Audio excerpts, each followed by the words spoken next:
Welcome to Building Families, Bridging Differences, a family law journey. Hey, everybody. Welcome back to an all new episode of Building Families, Bridging Differences, a family law journey with Shelly Cooley. I'm your host, Mike Leon. Shelly here is a certified family law specialist, and she's the founder of the Cooley Law Firm out in Las Vegas. And she focuses exclusively on family law, helping clients with divorce, custody, adoption, and assisted reproduction. And she's known for her compassionate, straightforward approach. We're going to test that compassionate in just a second. In today's episode, we're diving into donor agreements. These legal documents, they play a critical role in protecting donors' intended parents, and most importantly, the future child. So, Shelly, it's good to see you. Let me ask first at this high level for folks that don't know, what exactly is a donor agreement and why is it so important in assisted reproduction cases? Thanks for having me, Mike. And that is a great question. Donor agreements are used when donors donate their genetic material, be it eggs, embryos, or sperm, to intended parents for use in family building. And the reason that they're so important is it establishes the contract that is going to govern the donation as well as the parentage of the resulting child. So very important in your family building journey because you want to ensure that the donor is in fact donating their material and that the intended parents receive that material for future child or future family planning purposes. So, Shelly, let me ask you, what are some of the biggest legal risks that folks face if they skip this step of having a donor agreement in place, or even if they use like a generic online template? Well, if your agreement is not in compliance with the law or it's not enforceable or both, then you risk legal complications in building your family. And that can be as simple as you have a donor that can assert parental rights, or when your resulting child is born, you are unable to establish parentage to the child because the contract must be in compliance with Nevada law in order to be able to use that contract to establish parentage in a legal proceeding. So, Shelly, who should be involved typically in creating these donor agreements? Do both parties need to have an attorney? In Nevada, that is absolutely required. In order to have an enforceable agreement, both parties must be represented by separate, independent counsel of their choosing. And what are some of the key elements within this donor agreement that should always be included for folks out there? Well, when we're talking about donor agreements, we obviously need to address that the donor agreement is an agreement for the donation of eggs, embryos, or sperm.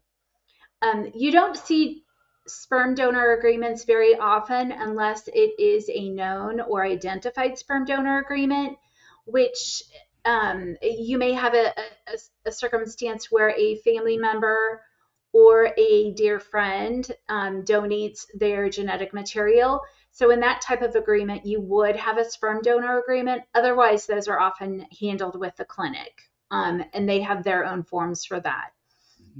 We also need to address, and this is one of the most important things to address in a donor agreement, is parentage of the resulting child. You want to confirm that the intended parents will be the intended parents of the resulting child, and that the donor is a donor and does not have an intent to be a parent. In Nevada, parentage is intent-based. So if your intent is to be a parent, you will be deemed a parent. And if you're a donor and you do not intend to be a parent, you will not be a parent.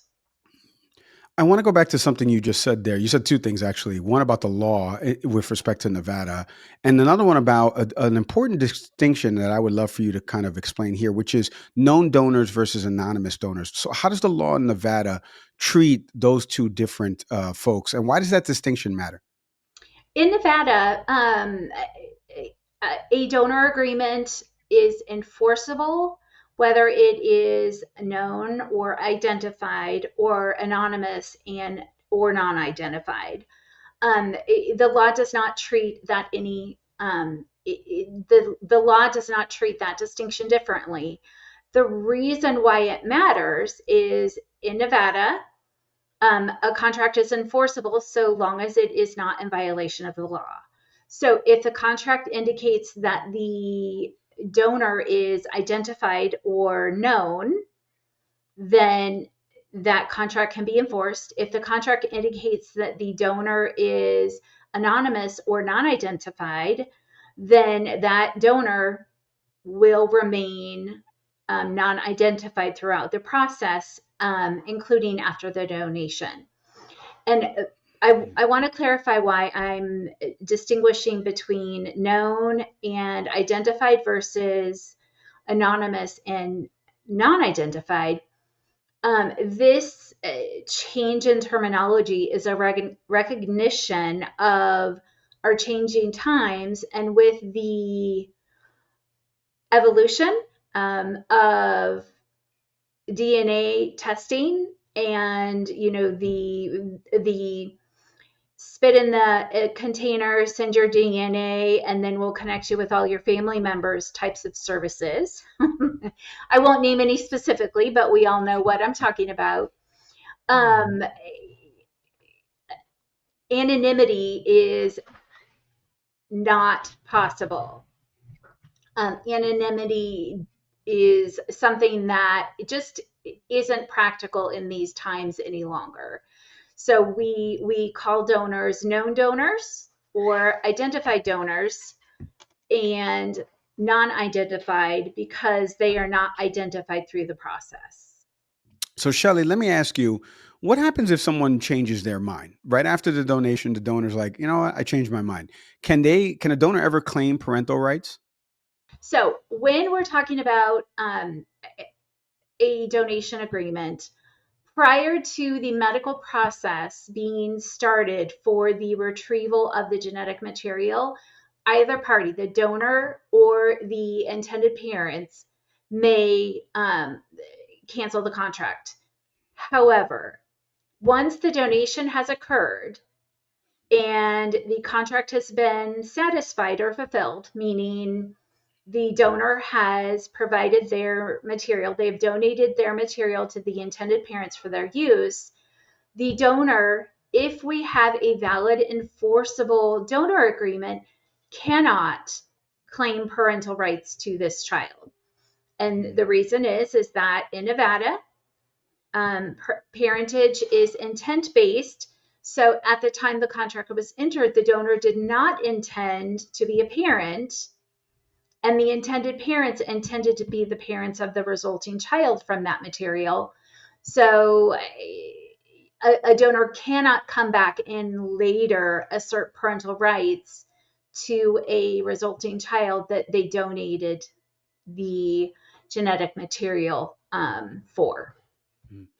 Shelly, a moment ago, I think you mentioned about friends or family members potentially being donors. Are there added challenges when a donor is a friend or family member? Have you seen those in your time practicing this? And how can a good agreement help prevent future misunderstandings? Well, yes. I have done many a donor agreement where we have friends or family that are involved in the process. Um, Oftentimes it's a very friendly process. One family member or friend is wanting to help a dear friend or family member. And we often see those as compassionate or altruistic donor agreements where there isn't any compensation being paid or very little compensation being paid.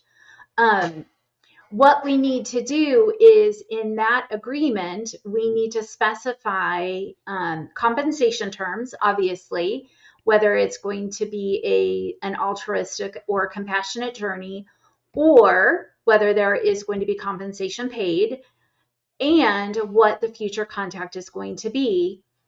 And it's always important that in our agreements, when we're talking about future contact, if there is going to be future contact, then we include terms that say that if either party decides that contact should not occur, then that decision is to be respected. So we want to make sure that if for some reason there is any reason or no reason at all that contact should not be continued, then either party has the option to cease contact, and all parties have to respect that. So, Shelly, let me ask you because in these donor agreements, I'm curious, how do they handle things like future contact, medical decisions, or even telling the child about the donor? How do these donor agreements handle that? Well, when we are talking about donor agreements, first and foremost, telling the child about their conception is always the decision, the sole decision of the intended parents. They're the parents of this child. It is their decision when and whether they should tell this child how they were conceived. Now, there is definitely a movement with donor conceived children that it is best to tell them, the children younger, so that it is part of their birth story, because we're finding that when parents wait longer before telling their children how they were conceived, if they're donor conceived children, that children go through they can go through a grieving process. They can go through, they can become angry. It can become quite a shock. So it's important that obviously parents respect their child's maturity and needs, but at the same time, it's important to be honest about how we build families. There are tons of books out there. There are children's books about donor conceived children. There are children's books about surrogacy and with same-sex families, how they build their families in that process.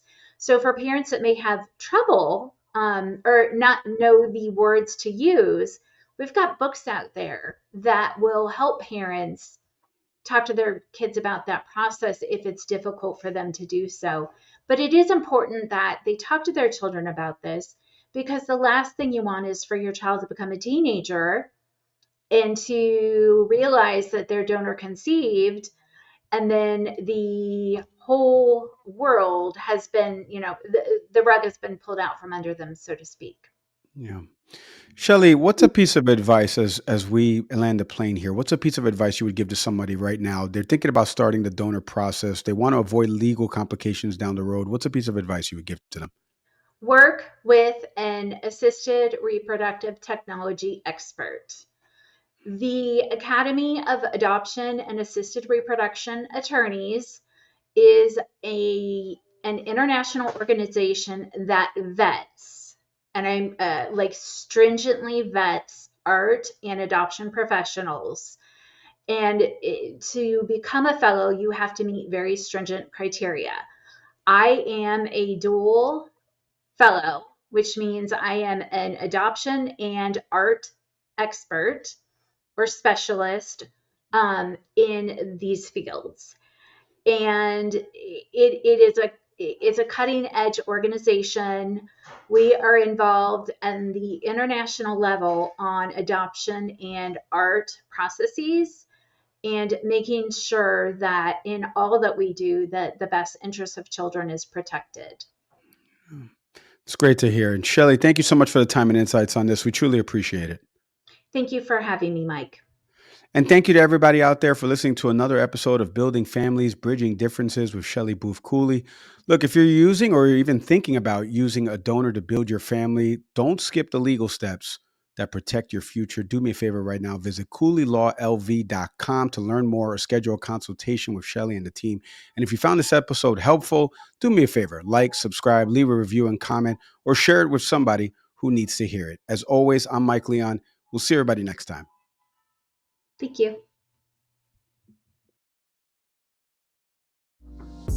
Thanks for watching. Be sure to hit that like and subscribe button and leave us a review in the comments.